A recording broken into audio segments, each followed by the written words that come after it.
Hello guys, welcome to pinch पे। आज India दूसरा मैच जीत गया अपना 7 विकेट से। इस इंडिया ने इजीली चेज करते हुए 209 रन बनाए, जिसमें संजू और अभिषेक पहले आउट हो गए थे इनिशियली ओवर्स में 6 रन के अंदर अंदर। उसके बाद आते हैं Ishan Kishan, the pocket dynamite. वो लड़का 2 साल तक कहीं नहीं था इंडिया के ऑर्गेनाइजेशन में। उसमें उसकी गलती नहीं थी।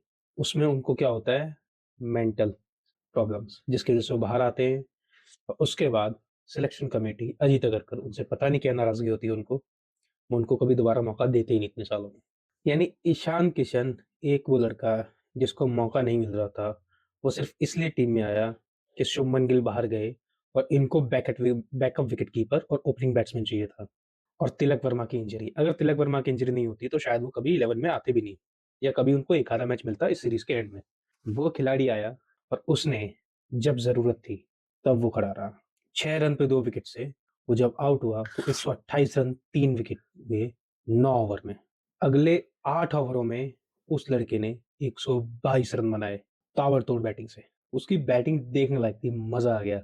और उस वजह से जो हुआ कि सूर्य कुमार यादव धीरे धीरे आराम से अपना बिल्डअप करते रहे। इनिशियली सूर्य कुमार यादव के भी 10 बॉल में 10 रन थे, और उसके बाद 27 बॉल में उनके 72 रन है। तो ये चीज है, इससे फर्क पड़ता है कि एक प्लेयर जब रन मार रहा होता है ना तो दूसरे प्लेयर को मौका मिलता है। और ये सूर्य कुमार यादव के जो 82 रन है ना, ये उनको फायदा ही देंगे, क्योंकि उन्होंने लास्ट मैच में जो टाइम स्पेंड किया उससे उन्हें एक पॉजिटिविटी मिली होगी। हाँ, हो रहा है, हो रहा है, हो रहा है। और वो होता है जब रन सारे होते हैं ना तो फर्क पड़ता है। आपने धीरे धीरे धीरे धीरे रन बनाए, उसके बाद आज 82 रन बनाए।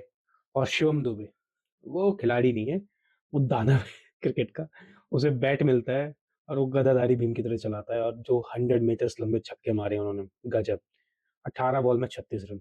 यानी जब इंडिया की 6 रन पे 2 विकेट गिरी थी, तब हम लोग थोड़ा सा घबरा गए थे कि क्या होगा क्या नहीं। लेकिन ईशान किशन, सूर्य कुमार यादव और शिवम दुबे, ये तीनों प्लेयर ने जो किया ना, बस दानवगिरी थी। कोई बॉलर आए कोई आए, फर्क नहीं पड़ा। उन्होंने जो कूटा है आज न्यूजीलैंड को, वो गंदे तरीके से कूटा है। और यही देखना चाहिए कि ऐसा ना हो कि 2 विकेट गिर जाए या 3 विकेट गिर जाए तो फिर हम चीज के लिए ना जाए, हम रुके। क्योंकि हमारे पास पीछे ना इसके बाद भी प्लेयर्स हैं जो इनिंग्स को बिल्ड कर सकते हैं, और जब जरूरत हो तो वो हिट भी कर सकते हैं। उनमें से एक प्लेयर है रिंकू सिंह, जो सबसे इंपॉर्टेंट प्लेयर है। रीजन ये है कि अगर आप उसको 40-45 बॉल या फिर 12वें 13वें ओवर में अगर वो आता है ना, तो इजीली 15-20 बॉल्स इजीली खेलेगा। वो उसे मालूम है कि जब उसको नीड है ना तो वो किस तरीके से मार के बाहर निकल सकता है बॉल को। वो भी सेकंड पॉकेट डायनामाइट है अपना।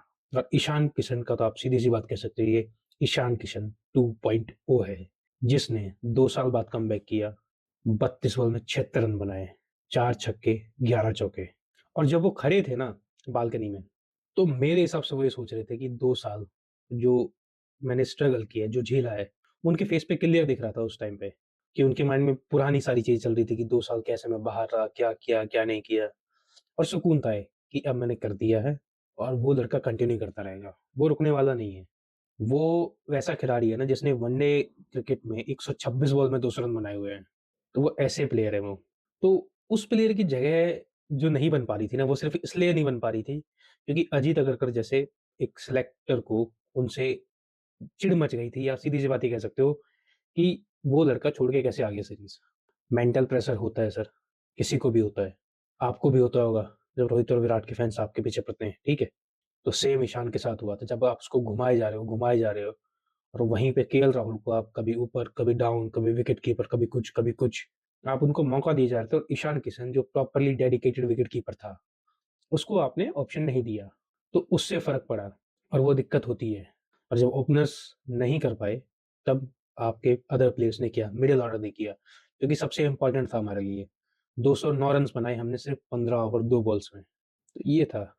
बाकी ये कह सकते हो ना कि हमारी बॉलिंग ने भी आज रन्स खाए, 208 रन्स खाए 20 ओवर्स में 6 विकेट देकर। और जिसमें से 6 विकेट ना 17 ओवर में गिर गई थी, और विकेट्स कंटिन्यू गिरती रही हैं। बाकी ऐसा है ना कि अर्शदीप सिंह का आज बुरा दिन रहा। 4 ओवर में 53 रन दिए। हार्दिक पांड्या ने 3 ओवर में 25 रन देके 1 विकेट। हर्षित राणा 3 ओवर में 35 रन देके 1 विकेट, जबकि हर्षित राणा का 1 ओवर मेडियन था। आप ये सोचने वाली बात है कि हर्षित राणा ने बाकी 2 ओवर में 35 रन दे दिए। वरुण चक्रवर्ती ने 4 ओवर में 35 run 1 wicket. Kuldeep Yadav 4 over में 35 run 2 wicket. Abhishek Sharma 1 over 12 run. Shivam Dube 1 over 7 run 1 wicket. तो आज हमने अप्रॉक्स 7 बॉलर्स को हमने यूज़ किया, और ये ठीक है, वो होता है कभी-कभी।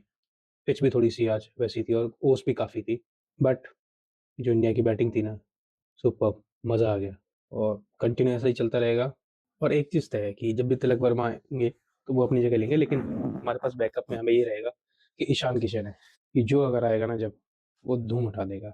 बस मेरी ये थोड़ी-सी ख्वाहिश रहेगी कि संजू सैमसन के भी रन आ जाएँ इस सीरीज़ में, एटलीस्ट 1 या 2 50 आ जाएँ, तो उनका भी कॉन्फिडेंस वापस आ जाएगा। वो होता है, जब रन्स नहीं आ रहे होते हैं ना, तो आपके कैच भी आउट्स होते हैं, आप रन्स में नहीं आते हैं, आपका हिट प्रॉपर नहीं होता, तब वो ठीक है, कोई बात नहीं, वो कर लेंगे, मुझे उनसे उम्मीद है। और बाकी he is a super player और मज़ा आ रहा है इस सीरीज़ में।